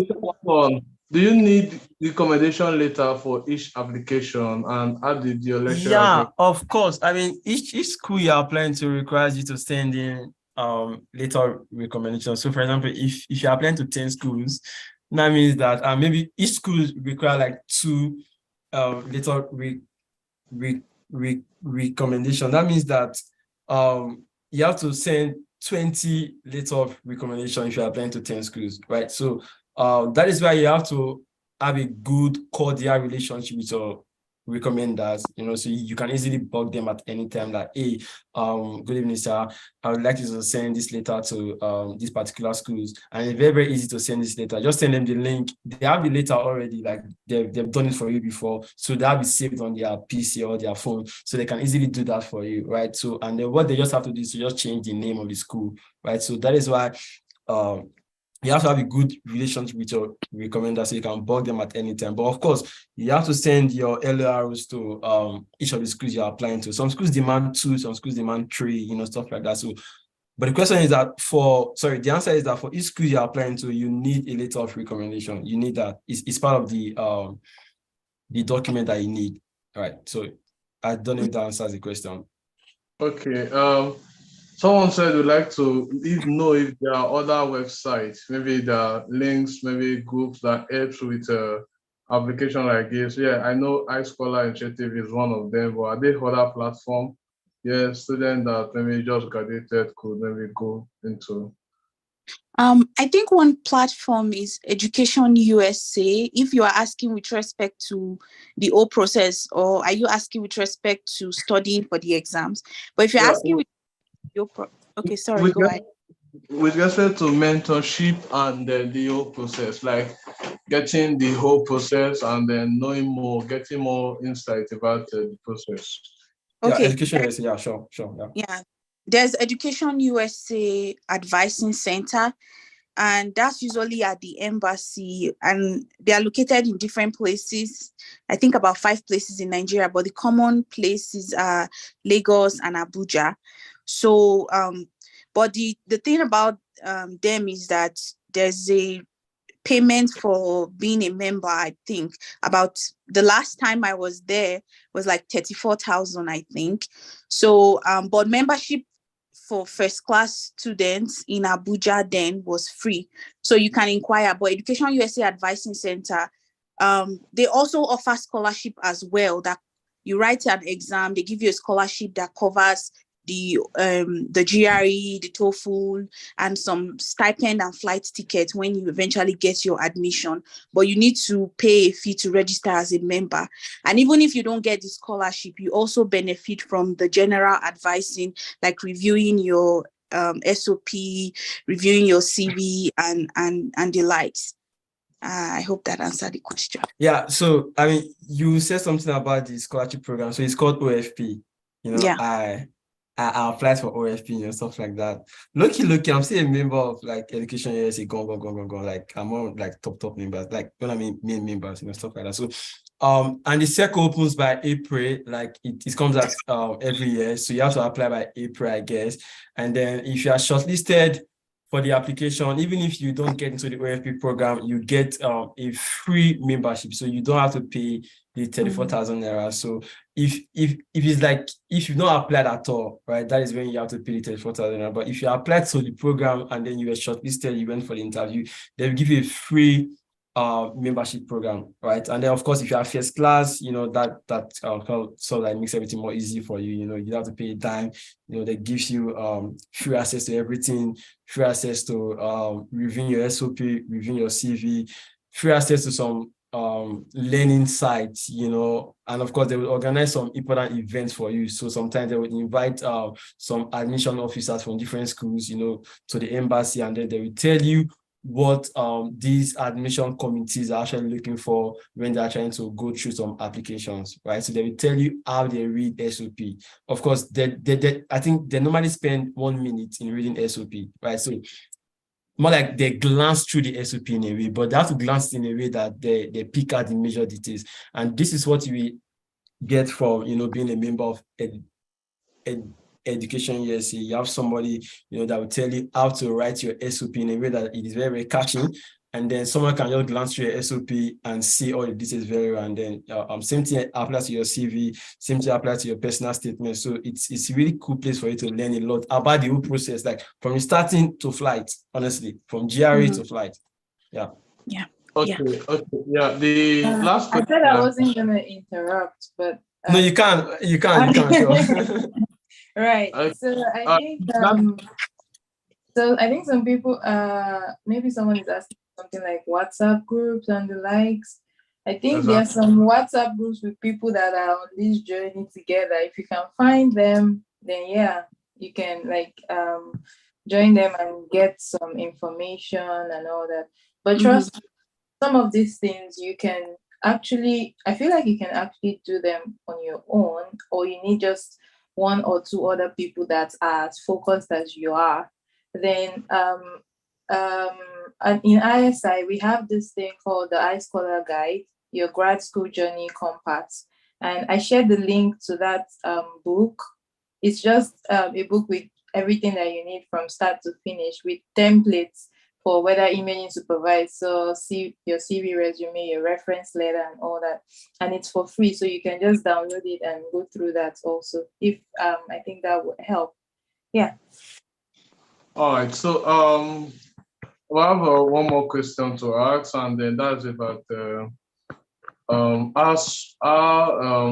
do you start planning your application, and how soon should you make ready for your visa, your international passport, and some other things that you also need? And also, okay, yes, just that. Oh, okay. So I would say international passport, you need that should be like the first thing, or maybe the second after your transcript. I think the first thing, because you need the international passport to write your GRE exam. And concerning the cycle of admission and how and when you can, I don't know what you said again, but anyways, the two most common semesters to resume in the US are the fall and the spring semesters. The fall semester starts in August, the spring starts in January. So you can apply for any of the semesters to resume, but the most common and most popular one is the fall semester, August resumption. So right now, if you're planning to come to the US in August of 2024, now is the time for you to start the process. Start reading for your GRE. That's going to take you 3 months at least. And then you're going to gather all your application materials. You would even work on your, experiences.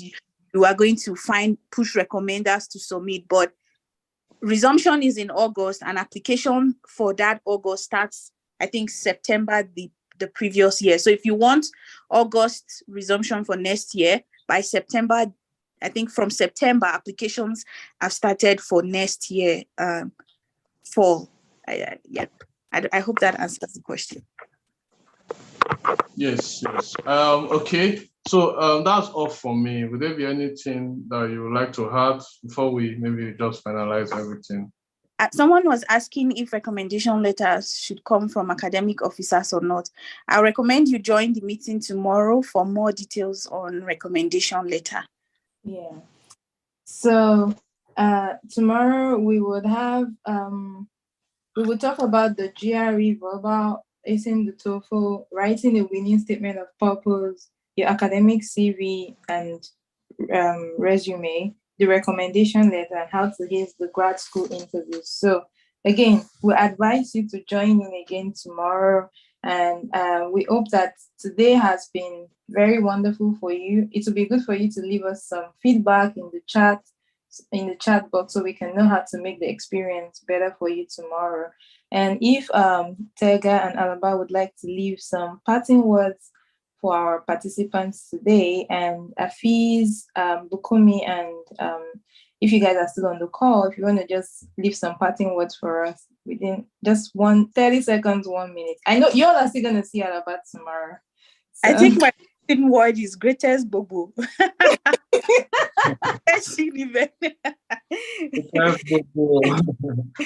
Anyways, I just encourage you guys not to be discouraged, especially with the financial aspect of this process. Don't be discouraged, because I some people are asking about the cost of GRE and all of that. Don't let finance be the reason why you are unable to, start working towards your dream. There are ways around these things, and there are ways for you to minimize cost. There are ways around it, basically. So I would encourage you not to be discouraged. Find solutions and don't give up on your dream. Thank you. Yeah, so for me, I think I would explain a little bit of what Alaba said. Don't be discouraged. I remember I applied for fall. Even with my first class, my GRE top scores and everything, I didn't get an admission. I got admissions fine, but I didn't get funding at all. I applied to like 13 schools. Afis can tell. I applied like 13 schools. I didn't get a single funding, bro. It was tough, honestly. But I still kept on, continuing, send message to professors, reapply again for the spring. And of course, I got the funding, So don't be dejected if you have some good news. It's part of the process, right? So if you have some bad news, it's part of the process. Just keep reaching out to professors, keep applying, keep building your profile, stuff like that. And of course, in the end, you will win. So yeah, so that is it. Thank you, Tega. Afiz, are you still here? Yes. Okay. I'm here. Yeah. You want to leave us with some nuggets? I I mean, since we are still coming here tomorrow, but I can just leave something. I mean, grad school is like is a journey on its own, right? So there will be the road ahead is kind of tough. Like I would say, you guys should not give up. Like your first try, like at the first try, you might not get it. Like that doesn't mean it's not possible. So you just have to like go back to the drawing board, try to improve your application package. Like if you know that you need to write some exams, take the exams. If you know that you need to kind of like get some extra research experience, try and get them. Just keep on making yourself better, and then don't give up. Yeah, it's doable. Thank you, Aziz. Bukumi, I don't know if you're still here. Yes, I am. Okay. Okay, so they said it all. I just want to add that you can do it. Many people like you have done it, so you are not going to be different. Thank you so much. Thank you. I think I also See, you want guys to at the top. Okay. I also want to give a parting word, and I'll still give another one tomorrow. So my own parting word is not different from everything that they've said, but I just want to leave you with a couple of things. So you can absorb or you can attend 100 webinars, 2,000 webinars. You can get so much information. But if you do not use this information, you're not going to get anywhere. Now, another thing is for you to win in this journey, you need to be able to do things on your own too.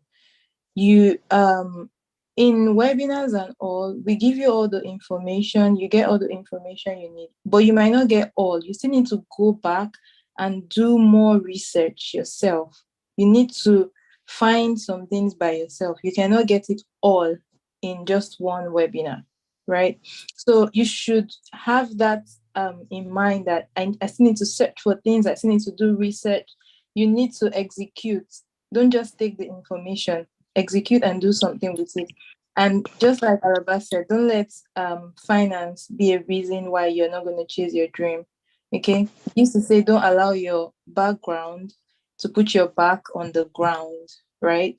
So please just look for ways. iSI scholarship, Education USA OFP, Michael Taiwo scholarship, etc. Right? So please don't give up, and you can do this.